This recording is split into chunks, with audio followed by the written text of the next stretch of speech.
Hola à tous, j'espère que vous allez bien. Moi ça va très bien.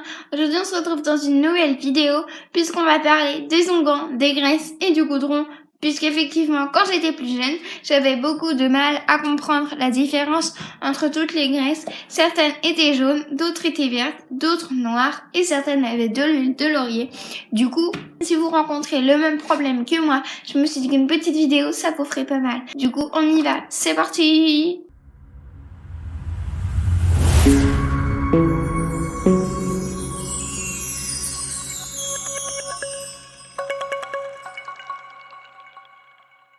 Alors juste avant de commencer, je m'excuse pour le fond de là où je tombe. C'est tout simplement parce que je ne suis pas chez moi et que je tenais à vous filmer cette petite vidéo. Donc on va faire avec, je pense que ça va pas trop vous déranger. On va tout d'abord essayer de comprendre pourquoi est-ce qu'il est important de graisser et d'entretenir régulièrement la corne du sabot du cheval. C'est tout simplement pour permettre à la corne d'être plus saine, d'être plus jolie, donc de ne pas casser. Puisque les chevaux qui ont des gros problèmes de pied avec des pieds qui cassent, des pourrissements de fourchettes, etc. c'est très important. Ou même un cheval qui n'a pas de problème, c'est très important de l'entretenir, de graisser les pieds régulièrement pour avoir une corne plus saine, plus jolie. On va commencer par les graisses la plus classique, la plus simple et la moins chère. Il s'agit des graisses blondes, donc je n'en ai pas avec moi, je n'en ai tout simplement pas.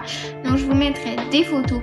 Cette graisse blonde, elle est totalement transparente, donc que le cheval ait des pieds blancs ou qu'il ait les pieds noirs, cette graisse ne se verra absolument pas, elle ne donnera pas de couleur particulière, elle donnera juste un petit aspect un peu glossy, un petit peu luisant, mais pas de couleur particulière. Cette graisse là, elle peut s'appliquer que ce soit sur la fourchette, sur la paroi, sur la sole, sur les globes, vraiment partout. Il n'y a aucune restriction. Elle est vraiment super utile. Après toutes les graisses blondes, on va passer aux graisses noires. Donc celle-ci, comme je vous l'ai dit, n'est pas jaune parce que chez Fugonza, la graisse blonde, elle est jaune. Celle-ci n'est pas jaune, elle est noire. Peu importe la marque. Voilà, c'est la graisse noire. Donc celle-ci, elle a un pigment noir, donc elle va vous teinter la corne en noir. C'est exactement la même chose que la graisse blonde de l'entretien quotidien. C'est pas pour les chevaux qui ont des gros problèmes de pied. Simplement, voilà, il y en a une qui est un petit peu transparente, qui donne un petit peu un aspect luisant, glossy, et l'autre qui donne un petit peu de couleur. Et moi, j'ai eu donc une graisse noire pour les concours aussi. Je trouvais ça plutôt sympa que la graisse blonde qui se voit pas. Mais voilà, je pense qu'elles sont à peu près au même prix. Elles ont les mêmes propriétés.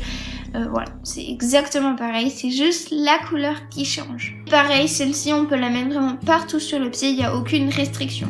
Ensuite, on va passer à l'huile de laurier, qui je pense quelque chose que tout le monde ne comprend pas forcément bien, tous les débutants ou les personnes à petit niveau. Donc l'huile de laurier, c'est quoi ?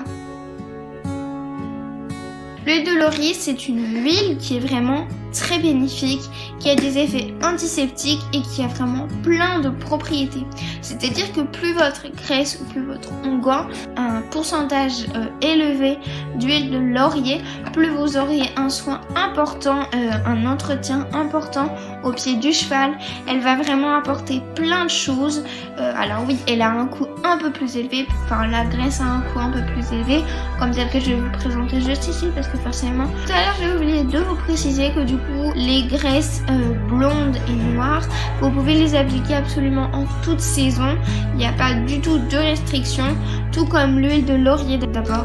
Donc ces trois graisses là, enfin l'huile de laurier en fait, c'est une huile qui peut être dans des... Je sais pas si vous avez bien compris ce que je vous dis. En fait, vous avez la graisse noire, la graisse blonde, et en fait l'huile de laurier, c'est pas une graisse en elle-même, c'est juste de l'huile qui va s'ajouter par rapport à la graisse. Donc vous pouvez très bien avoir des graisses noires avec de l'huile de laurier, des graisses blondes avec de l'huile de laurier, ou ici un onguent hydratant vert avec de l'huile de laurier. Donc ça, celui-ci c'est plutôt à appliquer vraiment quand les terrains sont plutôt secs, où il n'y a pas beaucoup d'eau, vraiment plutôt en été. Et moi donc ma graisse à l'huile de laurier, je ne l'utilise que en été, justement parce que c'est sec. Et l'huile de laurier va vraiment bien hydrater, bien nourrir le pied. Donc si vous avez quelque chose avec de l'huile de laurier, c'est plutôt pour mettre quand il fait sec. On confond souvent les graisses avec les goudrons, donc qui est donc ce que je vais vous parler maintenant, qui est une catégorie bien à part et qui ne fait pas du tout partie de la graisse. Le goudron, c'est quelque chose qui est complètement hors sujet des graisses. C'est une sorte de liquide, enfin un liquide qu'on va appliquer uniquement sous le pied du cheval. On n'en met surtout pas sur les glaumes et à l'extérieur. Ça va vraiment pas mal dessécher le pied. Il ne s'utilise uniquement quand il y a trop d'eau dans l'environnement du cheval, autrement on dit en hiver, mais en été ou quand les terrains sont secs, ça ne sert strictement à rien, il n'y a pas du tout d'utilité. Alors le goudron, c'est vraiment quelque chose de très utile. Par contre, l'inconvénient c'est que ça pue, ça a une odeur vraiment très forte. Encore une fois, je n'en ai pas avec moi, je vous mettrai des photos. Ça a une odeur très forte, ça tâche énormément. Si vous vous en mettez un petit peu sur les doigts ou sur les vêtements, vous allez avoir l'odeur toute la journée, ça pue. Moi je vous conseille vraiment de 1 et bah de mettre des gants quand vous prenez du goudron, parce que bah voilà, sinon vous allez avoir les doigts qui puent toute la journée. Et de 2 d'avoir un pinceau vraiment spécifique pour la graisse et un autre pour le goudron, parce que sinon vous allez flinguer votre pinceau, c'est vraiment un enfer. Alors après je sais qu'il y a des petites astuces comme par exemple le goudron en spray qui existe, c'est vachement pratique. Vous avez juste à vaporiser du goudron sous le pied de votre cheval et c'est déjà fait, au lieu de s'en mettre vraiment partout. C'est vraiment un gros avantage. Alors forcément ça coûte beaucoup plus cher, mais c'est quand même beaucoup plus pratique. Alors je tenais également à préciser, on n'applique jamais la graisse après la douche. Tout simplement pourquoi? Si vous venez de doucher votre cheval et qu'il a les sabots mouillés, humides, et que vous venez mettre de la graisse par-dessus l'eau, vous allez tout simplement enfermer l'eau dans le pied. Et du coup l'eau ne va plus pouvoir sortir, en fait elle va être enfermée, vraiment bloquée dans le pied, ce qui peut entraîner des pourrissements de fourchettes, vraiment des pieds qui vont casser, des choses comme ça. Donc on applique toujours avant la douche, vous descendez votre cheval, vous le brossez un petit peu, vous mettez un coup de graisse, comme ça l'eau coulera par-dessus le pied et il n'y a pas de souci qui est de pourrissement ou d'éboîtement ou je sais pas quoi.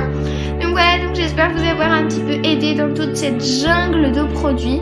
Donc voilà, donc j'espère que cette vidéo vous aura plu. Si c'est le cas, n'hésitez pas à lâcher un pouce bleu, commenter, partager, vous abonner, ça me fera encore une fois très plaisir. Je vous fais de très gros bisous, on se retrouve dans une nouvelle vidéo, dans une prochaine vidéo. D'ici là, portez-vous bien, hasta pronto.